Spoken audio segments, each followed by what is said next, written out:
Hello, ಹೇಗಿದ್ದೀರಾ ಎಲ್ಲರೂ? ನಾನಿವತ್ತು ಸುಕ್ಕ ಮೆಂತಿ ಮಾಡ್ತಾಯಿದ್ದೀನಿ. ಲೇಸನ್ ಮೆಂತಿನೂ ಅಂತಾರೆ. ಸುಕ್ಕ ಮೆಂತಿ ಮಾಡೋದಕ್ಕೆ ಬೇಕಾಗುವ ಸಾಮಗ್ರಿಗಳು ನೋಡೋಣ. ಇದು 2 ಕಟ್ ಆಗುವಷ್ಟು ಮೆಂತ್ಯ ಸೊಪ್ಪಿದೆ. ಸ್ವಲ್ಪ ಅರಿಶಿಣ, ಅಚ್ಚ ಖಾರದ ಪುಡಿ, ಹಾಗೆ ಎಳ್ಳಿನ ಪುಡಿ ಇದೆ. ಇದು ಶೇಂಗಾ ಪುಡಿ ಇದೆ, ಒಂದು 2 ಸ್ಪೂನ್ ಆಗುವಷ್ಟು. ಜೀರಿಗೆ, ಸಾಸಿವೆ, ಆಮೇಲೆ ಸಣ್ಣದಾಗಿ ಹೆಚ್ಚಿರುವಂಥ ಈರುಳ್ಳಿ ಇದೆ. ಇದು ಶುಂಠಿ ಇದೆ, ಹಸಿ ಶುಂಠಿ. ಆಮೇಲೆ ಬೆಳ್ಳುಳ್ಳಿ ತೊಗೊಂಡಿದ್ದೀನಿ ನಾನು ಸ್ವಲ್ಪ ಇಲ್ಲಿ. ಹಾಗೆ ಹಸಿಮೆಣ್ಸಿನ್ಕಾಯಿ ತೊಗೊಂಡಿದ್ದೀನಿ. ಆಮೇಲೆ ಒಂದು ಸ್ವಲ್ಪ ಕೊಬ್ಬರಿ ಪುಡಿ ತೊಗೊಂಡಿದ್ದೀನಿ ಇಲ್ಲಿ. ಒಗ್ಗರಣೆಗೆ ಒಂದು ಸ್ವಲ್ಪ ಎಣ್ಣೆ ತೊಗೊಂಡಿದ್ದೀನಿ ಇಲ್ಲಿ. ಇದು ಜೀರಿಗೆ, ಧನಿಯಾ, ಹಾಗೆ ಕಾಳು ಮೆಣಸು, ಒಂದು ಸ್ವಲ್ಪ ಸೋಂಪು ಕಾಳು ಹಾಕಿ ಹುರ್ಕೊಂಡು ಇದನ್ನು ಪೌಡ್ರ್ ಮಾಡಿ ಇಟ್ಕೊಂಡಿದ್ದೀನಿ. ಇದೊಂದು ತೊಗೊತೀನಿ, ಒಂದು 2 ಸ್ಪೂನಷ್ಟು. ಆಮೇಲೆ ರುಚಿಗೆ ತಕ್ಕಷ್ಟು ಉಪ್ಪು. ಬನ್ನಿ ಮಾಡೋದು ಹೇಗೆ ಅಂತ ನೋಡೋಣ. ಮೊದಲಿಗೆ ಮೆಂತ್ಯ ಸೊಪ್ಪನ್ನು ನೀರಿನಲ್ಲಿ ಚೆನ್ನಾಗಿ ತೊಳ್ಕೊಂಡು ಬಿಡೋಣ.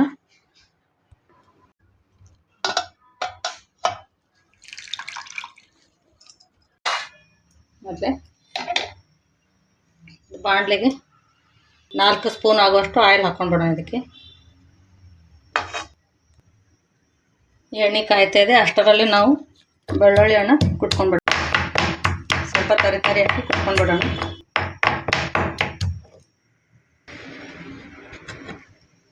ಹಾಗೆ ಒಂದು ಸ್ವಲ್ಪ ಹಸಿ ಶುಂಠಿಯನ್ನು ಈ ಥರ ತುರ್ಕೊಂಡ್ಬಿಡೋಣ.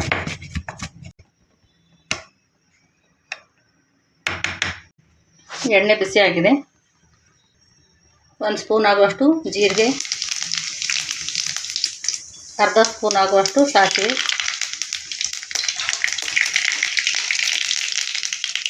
ಹಸಿಮೆಣಸಿನಕಾಯಿ ಹಾಕೋಣ ಸ್ವಲ್ಪ.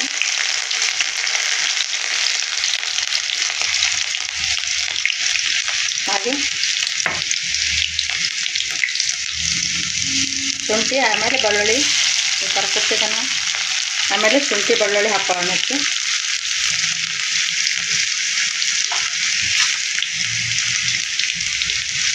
ಹಾಗೆ ಸಣ್ಣದಾಗಿ ಕಟ್ ಮಾಡಿರುವಂಥ ಈರುಳ್ಳಿ ಹಾಕೊಳ್ಳೋಣ.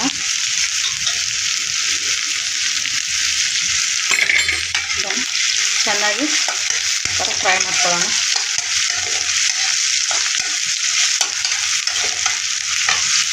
ಅದಕ್ಕೆ 1/4 ಸ್ಪೂನ್ ಆಗುವಷ್ಟು ಅರಿಶಿನ ಹಾಕೊಳ್ಳೋಣ.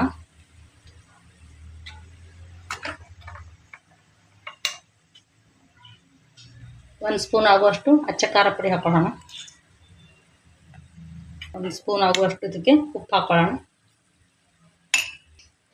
ಅರ್ಧ ಸ್ಪೂನ್ ಆಗುವಷ್ಟು ಮಸಾಲೆ ಹಾಕೊಳ್ಳೋಣ. ಜೀರಿಗೆ, ಧನಿಯಾ ಪೌಡರು, ಪೆಪ್ಪರ್ ಪೌಡರು, ಇದೆಲ್ಲ ಮಿಕ್ಸ್ ಇದೆ ಇದರಲ್ಲಿ.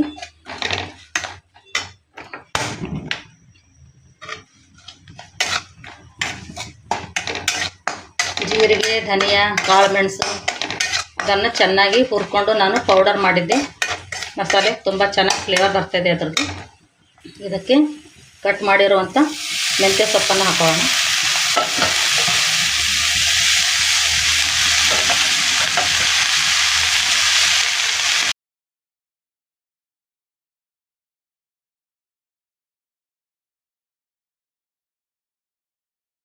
ನಾನು ಇದಕ್ಕೆ 1-2 ನೆಲ್ಲಿಕಾಯಿನೂ ಹಾಕ್ತಾಯಿದ್ದೀನಿ, ಸ್ವಲ್ಪ ಹುಳಿ ಟೇಸ್ಟ್ ಇರುತ್ತೆ ಅಂತ. ಆಮ್ಚೂರು ಪೌಡ್ರ್ ಬಂದು ನೆಲ್ಲಿಕಾಯಿ ಸೀಸನ್ ಇದ್ದಲ್ಲಿ ನೀವು ನೆಲ್ಲಿಕಾಯಿನ ಹಾಕೋಬೋದು ಇದಕ್ಕೆ. ಇದು ಇಲ್ಲ ಅಂದರೆ ನೀವು ಆಮ್ಚೂರು ಪೌಡರ್ನೂ ಹಾಕೋಬೋದು. ನಾನು ಇದನ್ನು ಗ್ರೇಟ್ ಮಾಡಿ ಹಾಕ್ತೀನಿ ಇದಕ್ಕೆ. ನೋಡಿ, ನೆಲ್ಲಿಕಾಯಿನ ನಾನು ಈ ಥರ ಗ್ರೇಟ್ ಮಾಡ್ಕೊಂಡಿದ್ದೀನಿ. ಇದನ್ನು ಇದಕ್ಕೆ ಹಾಕ್ತಾಯಿದ್ದೀನಿ. ನೆಲ್ಲಿಕಾಯಿ ಆರೋಗ್ಯಕ್ಕೆ ತುಂಬ ಒಳ್ಳೆಯದು. ಇದರಲ್ಲಿ ವಿಟಮಿನ್ ಸಿ ತುಂಬಾ ಇದೆ. ಕೂದಲಿನ ಆರೋಗ್ಯಕ್ಕೂ ಒಳ್ಳೆಯದು. ಹಾಗಾಗಿ ಸ್ವಲ್ಪ ಟೇಸ್ಟ್ನ ಕೊಡುತ್ತೆ ಇದು. ಹಾಗಾಗಿ ನಾನು ಇದಕ್ಕೆ ನೆಲ್ಲಿಕಾಯಿ ಹಾಕ್ತಾಯಿದ್ದೀನಿ ಅಷ್ಟೇ. ಇದು ಇಲ್ಲ ಅಂದರೆ ನೀವು ಆಮ್ಚೂರು ಪೌಡರ್ ಹಾಕ್ಕೊಂಡಿದ್ದೀವಿ.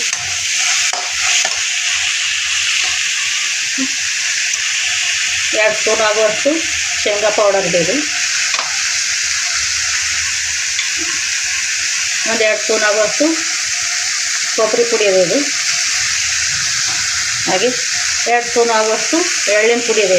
ಎಲ್ಲವನ್ನು ಈ ಥರ ಮಿಕ್ಸ್ ಮಾಡ್ಕೊಳ್ಳೋಣ.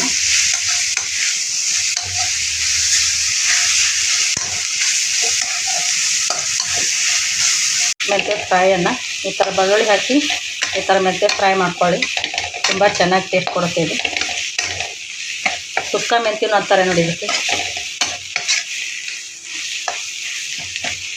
ಇದು ರೊಟ್ಟಿ, ಚಪಾತಿ, ಅನ್ನ ಎಲ್ಲದಕ್ಕೂ ಚೆನ್ನಾಗಿರುತ್ತೆ.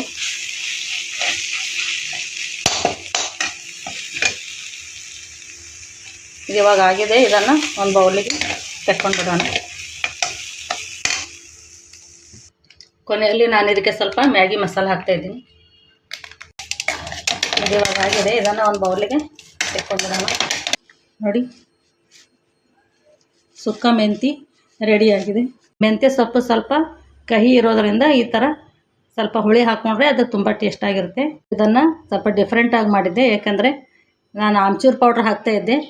ಅದ್ರ ಬದಲು ಇವತ್ತು ನನಗೆ ನೆಲ್ಲಿಕಾಯಿ ಸಿಕ್ಕಿದ್ದವು ಈ ಸೀಸನ್ನಲ್ಲಿ, ಹಾಗಾಗಿ ನಾನು ಇದಕ್ಕೆ ನೆಲ್ಲಿಕಾಯಿಯನ್ನು ಯೂಸ್ ಮಾಡ್ಕೊಂಡಿದ್ದೀನಿ. ನೋಡಿ, ನಾನು ಈ ಥರ ಸುಕ್ಕ ಮೆಂತ್ಯವನ್ನು ಮಾಡಿದ್ದೀನಿ. ಇದಕ್ಕೆ ಲೆಹಸೂನ್ ಮೆಂತ್ಯನೂ ಅಂತಾರೆ. ಜಾಸ್ತಿ ಪ್ರಮಾಣದಲ್ಲಿ ಬೆಳ್ಳುಳ್ಳಿಯನ್ನು ಹಾಕ್ಕೊಂಡ್ರೆ ತುಂಬ ಚೆನ್ನಾಗಿರುತ್ತೆ ಇದು. ಈ ಸುಕ್ಕ ಮೆಂತಿ ಮಾಡುವ ಪದ್ಧತಿ ತಮ್ಮೆಲ್ಲರಿಗೂ ಇಷ್ಟ ಆದರೆ ಒಂದು ಲೈಕ್, ಕಮೆಂಟ್, ಶೇರ್ ಮಾಡಿ. Thank you.